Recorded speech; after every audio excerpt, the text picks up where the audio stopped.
میرا نام احمد شاہ ہے. آپ میں سے بیشتر لوگ مجھے جانتے بھی ہیں اور کچھ لوگ تو یہ بھی جانتے ہیں کہ میں پچھلے 40-45 سال سے یہ سمجھتا ہوں کہ کلچر ایک واحد چیز ہے کہ جس سے انسانوں کو جوڑا جا سکتا ہے, ایک انکلوسیو پلورل سوسائٹی کا قیام کیا جا سکتا ہے. اور پھر ہم جو یہاں سندھ سماج میں رہتے ہیں اور ہمارا جو اپنا سندھ کا انڈیجنس کلچر ہے وہ بھی ہماری ذمہ داری ہے. تو ہم نے یہ سلسلہ کراچی میں اس وقت شروع کیا کہ جب یہاں صورتحال بہت خراب تھی. ایتھنک تقسیم کی وجہ سے 30-40 لوگ اس شہر میں قتل ہوتے تھے. تو ہم نے محسوس کیا, ہم سے مراد آرٹس کاؤنسل ہے, میرے ساتھی جس میں سندھی دوست بھی تھے, اردو بولنے والے بھی تھے, مختلف زبانوں کے تھے, کہ ہماری ذمہ داری ہے کہ ایک تو جو ہمارا ثقافتی ورثہ ہے, ہمارا لٹریچر ہے, ہمارا میوزک ہے, تو ہم نے ایک بہت ساری کانفرنسز کی, بہت سارے سمپوزیم کیے, شاہ لطیف سے لے کے شیخ ایاز تک, امداد حسینی سے لے کے عمر جلیل, شمشیر الحیدری اور اسی طرح سے میر اور غالب اور اسی طرح سے بابا فرید سے لے کے اور غنی خان تک پر کیا. اور ہم اس کے پیچھے ایک مقصد تھا. ہمارا مقصد یہ تھا کہ ہم سمجھتے تھے کہ ثقافت جو ہے وہ ایک دوسرے کو جوڑ سکتی ہے.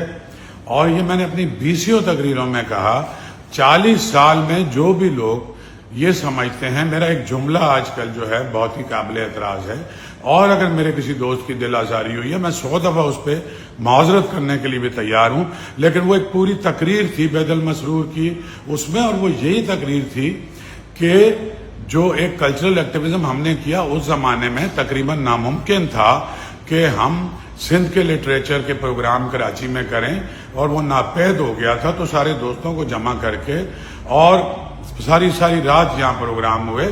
اس کے لیے ہمیں صحبتیں بھی برداشت کرنی پڑی, ہمیں دھمکیاں بھی ملی, لیکن ہم نے ریزسٹ کیا. ہم کسی فاشزم کے آگے نہیں جھکے.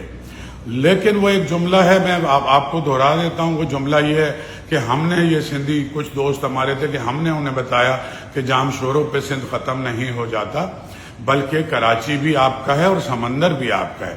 تو میرے پچھلے 20-30 سال کی کوئی تقریر ایسی آپ مجھے بتا دیں کہ جب میں نے سندھ کے مفاد کے خلاف کسی بھی ایشو پہ بات کی ہے, میں نے کوئی سندھ کے تقسیم کو سپورٹ کیا ہے, میں نے کبھی بھی وہاں کھڑا رہا ہوں. مجھے افسوس بھی اس بات کا ہے کہ جس مقصد کے لیے میں ساری زندگی کام کرتا رہا, اب مجھے ایک ولن بنانے کی کوشش کی جا رہی ہے.